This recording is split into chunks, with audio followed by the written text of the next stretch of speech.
I haven't made a video in a long time, and I thought I would do this one because I had done a video about this subject before. I didn't do a good job.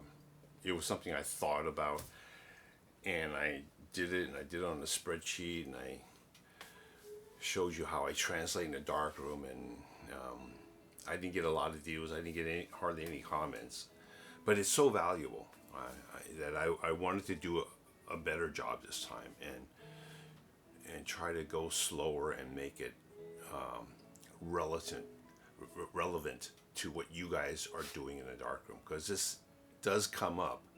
I've been visiting Facebook and on the forums on the darkroom and analog photography.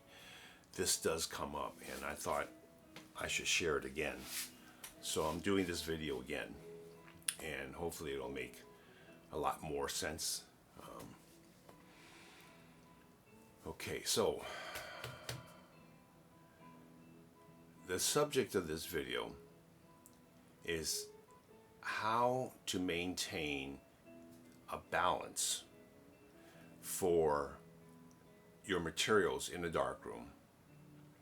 And based on that balance, that known balance, when you have a new negative that you just processed or someone gave you to print, you can compare it to your known and come up with a very accurate first test. And this is especially helpful when you're dealing with different materials in your darkroom. Personally, I like both FOMA and Ilford papers, so I carry both. I have them in different sizes. And those two papers, although they're both very good, they're very different, which is why I like it. So how do you correlate those differences? Because if you use a number 1 filter, or you're dialing in, like in my case, I have a color enlarger, so I'm dialing in 50 yellow to get a grade 1.5 or whatever. That might work really well for the Ilford, but if I use the same number on the FOMA paper, it'll be a lot different. And so I want to be able to come up with paper grades that make sense on all the papers that I use. And in RC, I've used Arista and FOMA as well as Ilford. And now I just got Adorama paper, RC, which is really good for the money. I mean, that's the paper I'm going to use for a while now because it's so much cheaper. It doesn't get the D max that the other papers get, but it's good enough because I don't do any final prints on RC anyway. I just do my testing on RC. And then I take that data from the RC paper and I translate it to the expensive paper. And that I don't want to waste. So if I can come up with a first test that matches my 5x7 on RC, that saved me a lot of time and money. So that's what this is about. Plus, it gives me a correlation between the different papers. For example, I know this is going to be hard to see, but just for an example, the FOMA RC paper uses 40 yellow for what I determine as a grade 1 at 17.5 seconds. Okay. The FOMA fiber uses 60 yellow. Instead of 17.5 seconds, it uses 10.5 seconds. That's the difference between the FOMA fiber and the FOMA RC paper. When I go to Ilford paper, currently I'm on this emulsion, it's 105 yellow at 64 seconds. So that's a big difference between 10.5 seconds to 64 seconds. But then the resulting print matches. They look like each other. Now I do use a light level, so that's critical. And a lot of people have this. It's just a meter that you place on the easel. You turn off all the lights, including the safe light. Whatever filter you're using, whether you're using a filter, a number 1 filter, or you're dialing in CC filters, like in my case, I have a color enlarger, so I dial in a certain amount of yellow or magenta, and you project the light onto the easel, and you maintain a certain light level by adjusting the f-stop. So every one of these have the same light level. The only thing that changes now is just time. So I can tell you that the Ilford paper required 105 yellow and 64 seconds in order to match the Foma fiber 60 yellow at 10.5 seconds. That's a huge difference. So knowing that beforehand, when you choose to use Foma versus Ilford, helps you a lot. Same light level, and whether you're making a 5x7, 16x20, or 20x24. Well, of course, when you go that large, the light level may not work, because you may be, in my case, I'm using a numeric value of 2.20 on my light level. These are light meters that my brothers and I made years ago for the software we sold. So I have these meters, and it runs on 9 volts, so there's no cord. And if you go up to 20x24, you may not be able to achieve 2.2, because at wide open you're only getting 2.1, right? Well, then you close down one stop and you double the time. We close down 2 stops and you quadruple the time. You have to know how to. So this is not a beginner's video. You have to know a bit, and it also helps a lot to have a densitometer. But you don't really need a densitometer, but you do need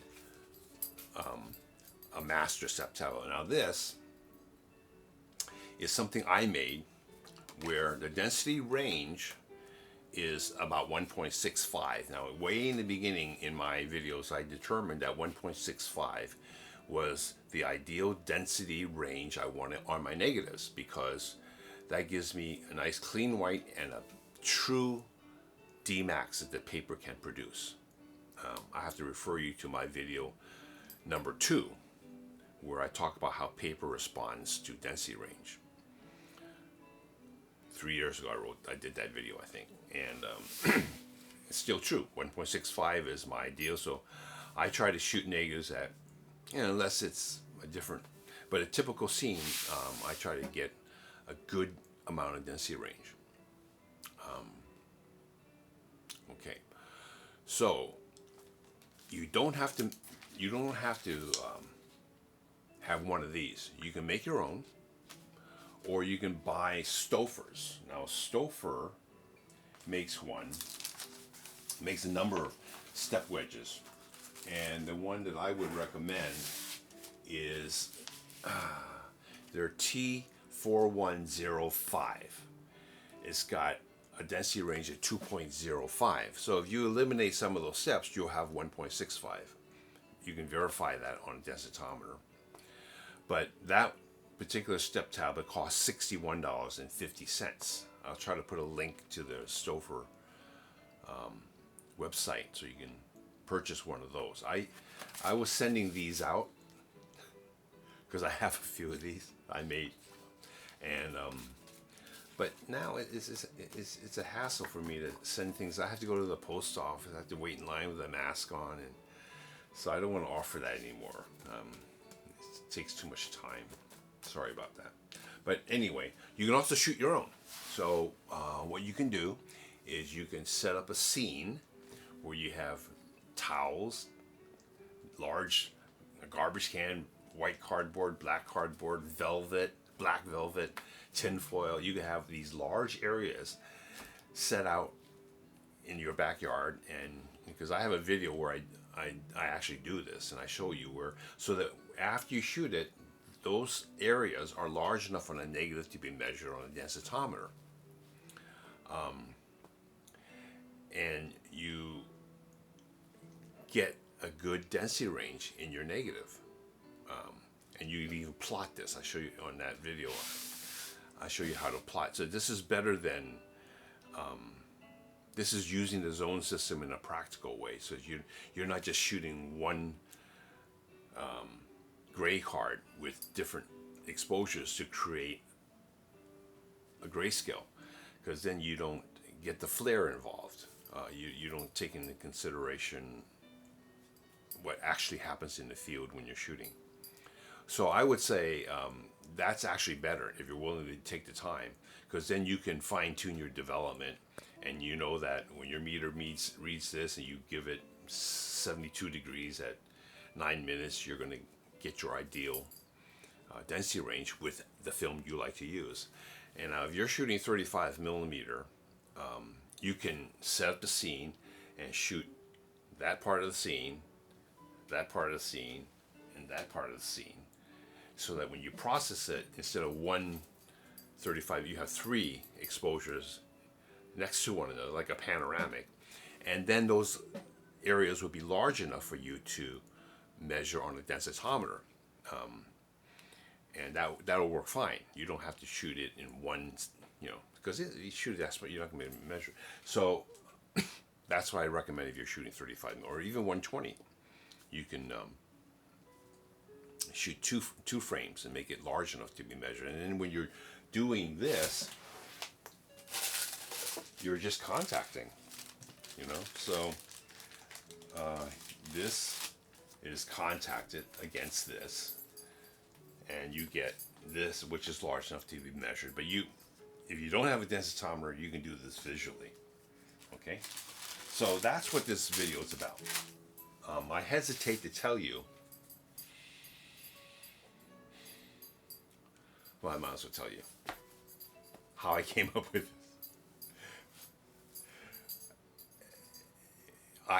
I worked in a color lab in San Francisco when I was 15, 16, 17, every summer.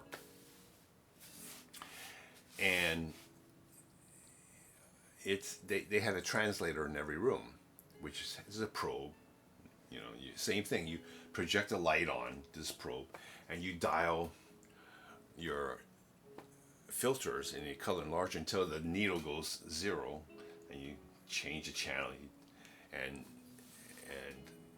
that was tied to a master outside the darkroom, so that it's very cumbersome. And those translators back then was like $2,000-$3,000 each for each darkroom. And Kodak's solution was to come up with this video analyzer, and that was $100,000, where you have a TV monitor, you put a color negative, and you see this skin tone lady with a gray card and grayscale, and that was calibrated to look good on a monitor, and the enlargers and the printers would make a print from the same negative that would look like the monitor, and customer negatives compared to that monitor would deviate, be too yellow or too green or whatever, and then the color correction person would say, okay, you need to add 10 points of green and add a third of a stop exposure to treat this negative. And they would go into the darkroom and they would deviate from the known master, right? Well, when I started my lab, I was about 36. I didn't want to buy all that equipment, so I came up with this method. And since my brother's a very good programmer, I had him program a software package, because we already were selling software for the photo industry, and I had this custom written software just for my lab, and it was a translation, and we used that between Richard and me, my production manager, and I, over 100 times every day. That was the one software we used more than anything. I mean, I designed software for making inner negatives and balancing chemistry and copying eggs, but this translator was the one that we used all the time, because this darkroom did 8x10s, 11x14, 16x20s. This darkroom did from 24 to 20, 24 30 by 30x40. The 10x10 rooms went up to 6 feet by 15 feet.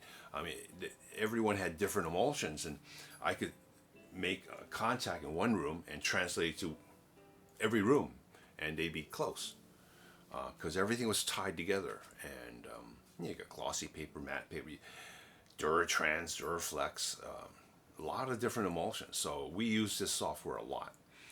And a couple years, I don't know when it was, but I thought, well, why don't we do that in black and white? It's a lot easier.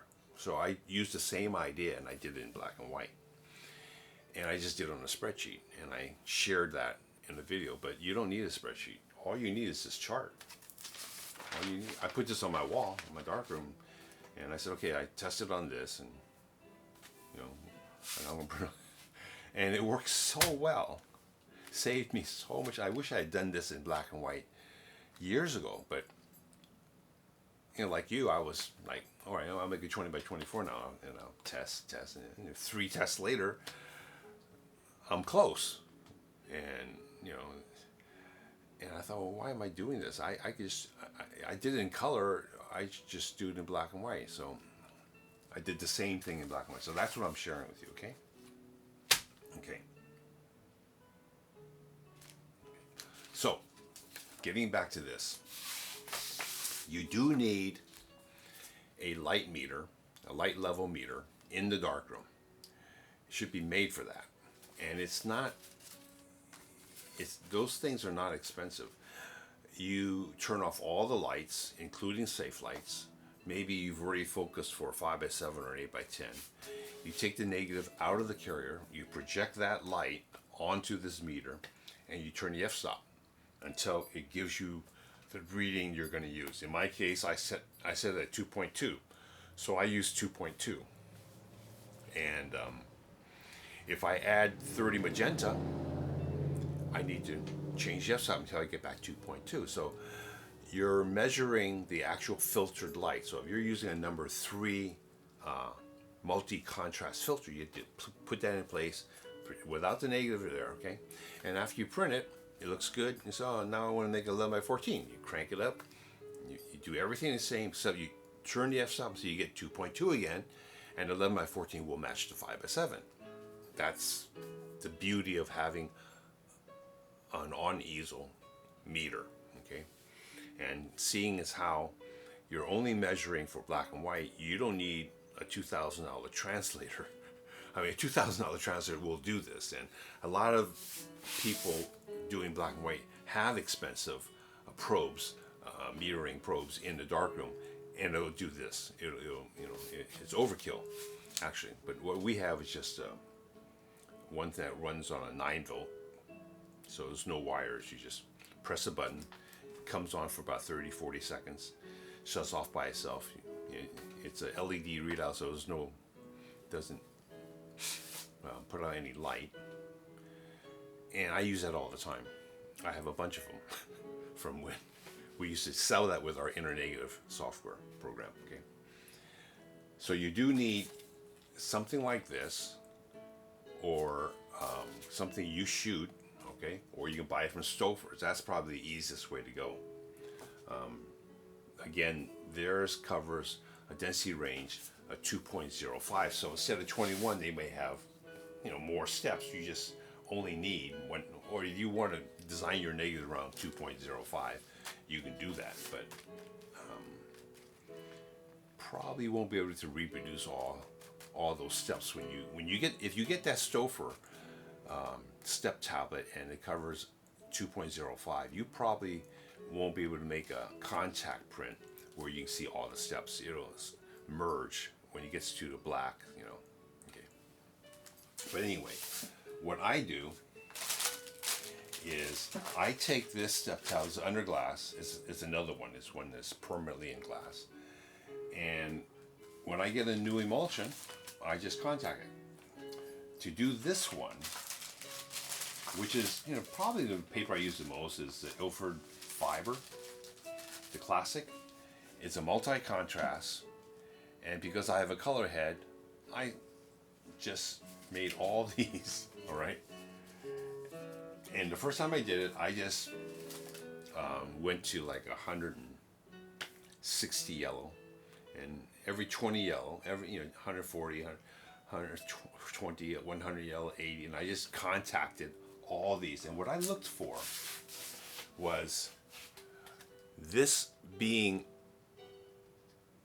almost pure white. I mean, in this case, this is pure white, and this is just a little bit off. And then I can see this next step. That determines my exposure, okay? So I want to see, even though I see good separation here, I don't want it drastic. I want it just slightly darker here. And of course this gets darker and this gets darker and darker. Okay. So maybe I can see all 21 steps with 160 yellow, but the blacks are weak. So I go through the whole range and I select the one where I can see all 21 steps, but the black is decent, in which case it's something that if I had a print that had black, this deep of a black on it, I would be happy. I wouldn't use an exposure that showed all 21 steps, but this looked like mud. I mean, I wouldn't, even though you could claim that was a grade zero for me is useless. You know, I wouldn't normally use that.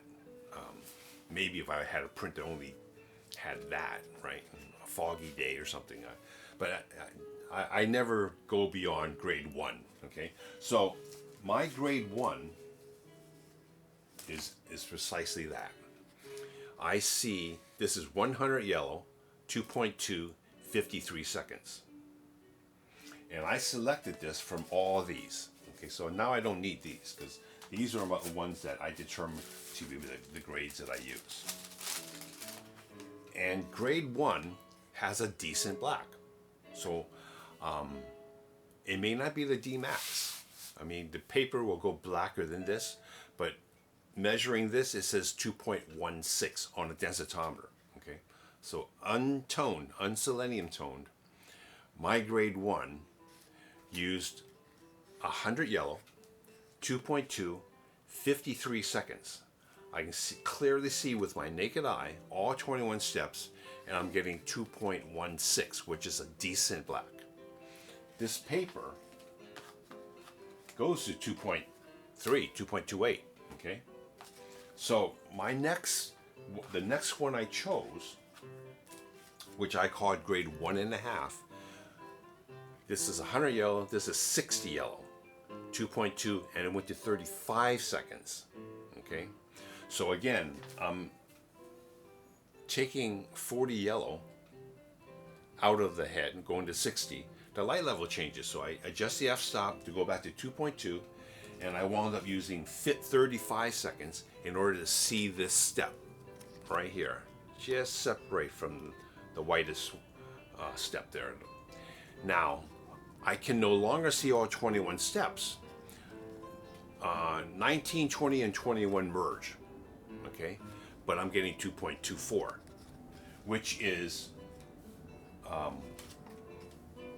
about the D max. That's what the paper can do. So this is actually my preference. If I shoot a negative that I'm happy with, I would be printing on grade 1.5 because I give just enough exposure to get black, not too little, not too much. You can give more exposure, but then all you're doing is you're plugging up here, see? And I want to get that through contrast adjustment, not through exposure. I want to use just right enough exposure to get a D max, a true D max, and stop. And I get a very good separation between my first two steps. Hopefully you can see that. So grade 1.5 is what I deem to be my ideal. Okay. Grade 2, I wound up going to 20 magenta, 2.2, 19 seconds. Now, if you look at this, you will see that you see less and less steps. It starts to get shorter and shorter. And this is what looked good to me, so I determined that's my grade 2. From now on, until I die, that's grade 2. So when I get, doesn't matter what paper I buy, I find out what it takes to match this. I get this from exposure. I adjust the contrast until I see about this much, and I'm looking at about 1.85 as my reference. That's where the shadow detail falls off and becomes black. This all merges. So as you can see, by the time I get to grade 5, you only see this much, but here's 1.88, see? So this is not grade 1, grade 2, grade 3. According to Kodak, according to Ilford, Oriental, Foma, that's not what they don't publish what grade 1 is. Grade 1 on this paper probably won't match grade 1 on this paper. It most definitely won't. As my data shows, you need 60 yellow for one paper and you need 105 yellow for another paper in order for them to match. So one thing that this does, it gives you your grade 1, 2, 3, 4, 5. And I add a 1.5. Again, that's my ideal. Now, when I go to Foma, I match this. Whatever it takes.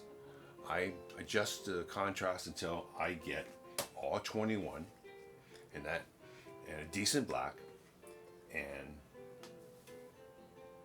I don't care what the exposure is. It could be 6 seconds. That's my grade 1 on that paper. I don't care that this one required 53 seconds and Foma only took 10 seconds. That's the nature of the beast. That's how the paper responds. That's what I follow. And I keep these as my master. And everything's made from the same negative. So I take care of this. I can always make another set, but this is what I bring in the darkroom when I test another paper. So here's the Adorama. And I was really skeptical because this is so much cheaper. I thought, well, it can't be good, right? But it's not. It's really pretty good. It turned out to be really, I mean, for the money. Of course, I don't do any finals on RC paper anyway. So here's grade 1. I see all 21 steps. This is RC paper. Here's grade 1. On the Ilford fiber. Okay. Now this is 160 yellow, 2.2, 65 seconds. Okay.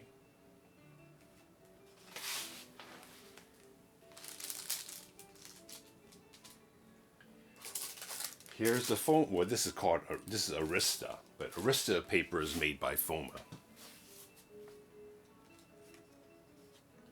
Here's the Arista. And this is 40 yellow, 12 seconds. 100 yellow, 53 seconds. Okay? So, it does take time. But you actually, once you do it, you don't have to do every time you order paper. I mean, it's pretty consistent. I mean, I've done the Ilford at least four or five different emulsions, because I have 20 by 24.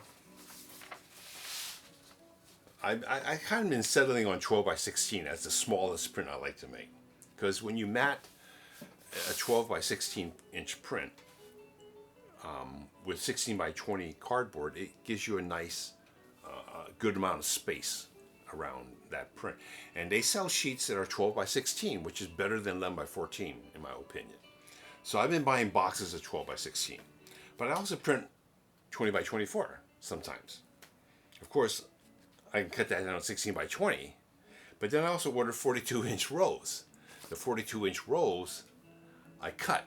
I actually have a 55 inch cutter made for the darkroom. So I pull out how much, and it cuts it, and then I trim it down so I can make 24 by 30 sheets.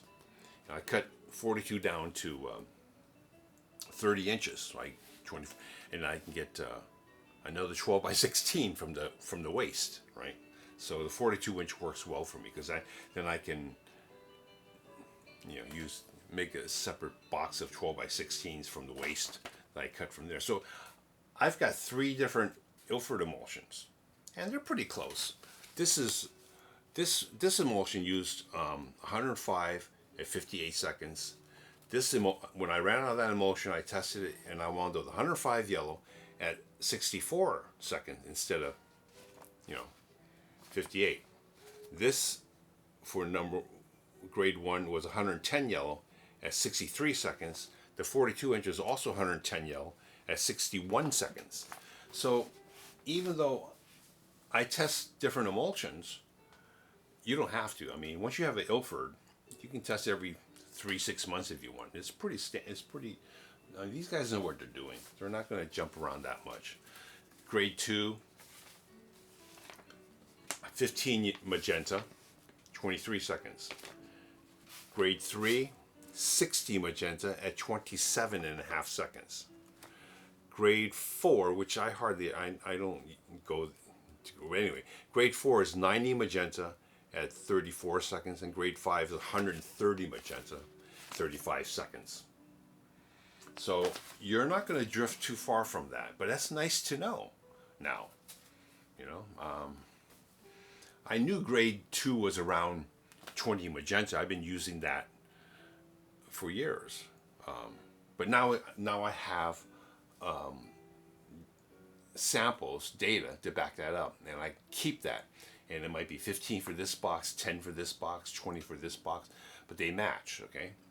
So, okay, that's the gist of this, okay? So I would really recommend, again, that you get, if you don't already have one, get an on-easel meter. They're commercially available. Get a step tablet. You can buy those.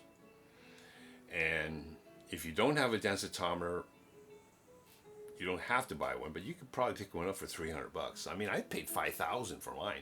I had probably 5 densitometers, well, because we wrote software. So our software spoke with these densitometers.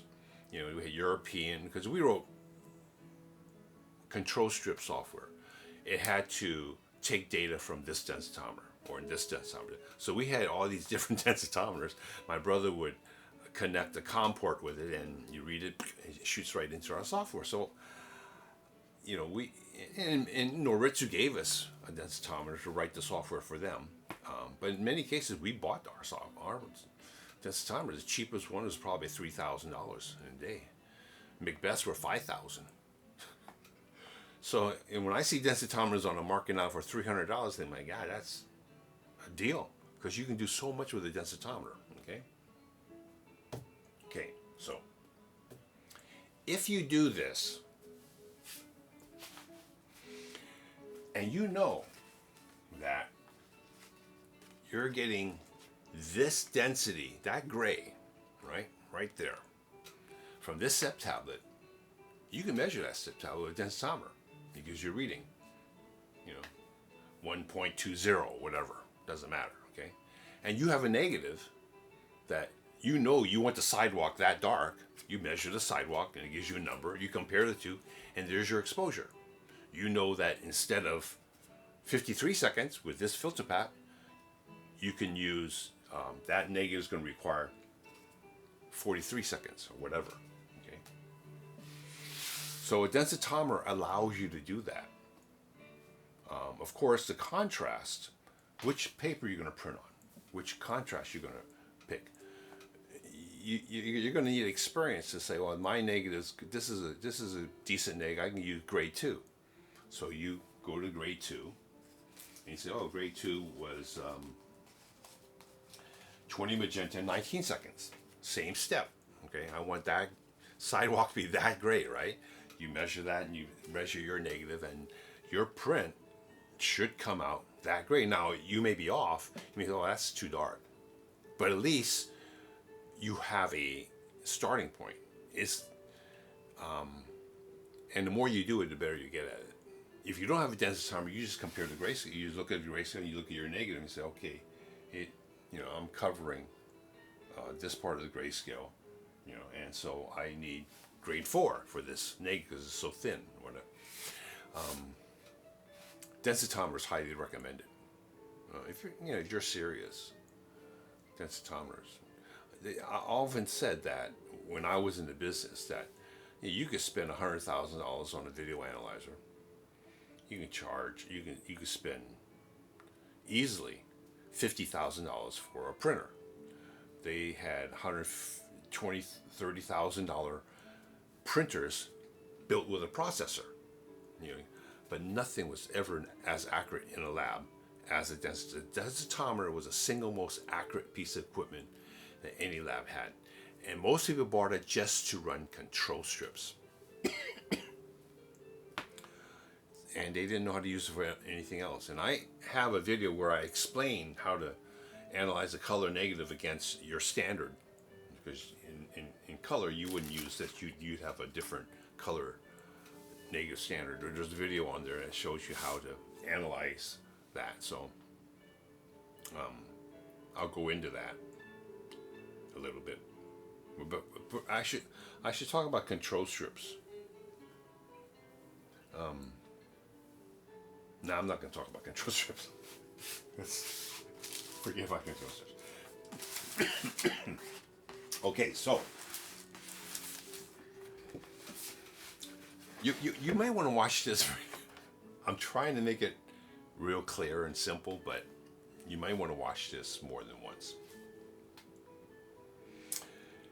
If you have a densitometer, the simplest way to use it is to just measure the film base. Now this happens to be Super Double X, and it's old film, which is my favorite sheet film, Super Double X.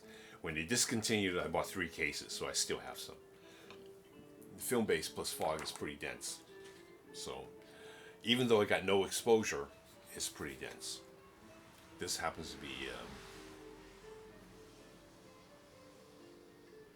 0.3, yeah, 0.36 down here. It's really, it's more than one stop, blocking more than one stop. So the simplest way to use a densitometer with something like this is you measure the film base. It says 0.36. Okay, you take your Tri-X or your T-Max and you measure it, and it says 0.10. It's a full 26 points different, right? Well, that can be taken into account, and then you just adjust your starting exposure by that difference. Okay, so if your base, if the density reading is lower than the standard negative by 0.25, you cut 44%. So if you're using 19 seconds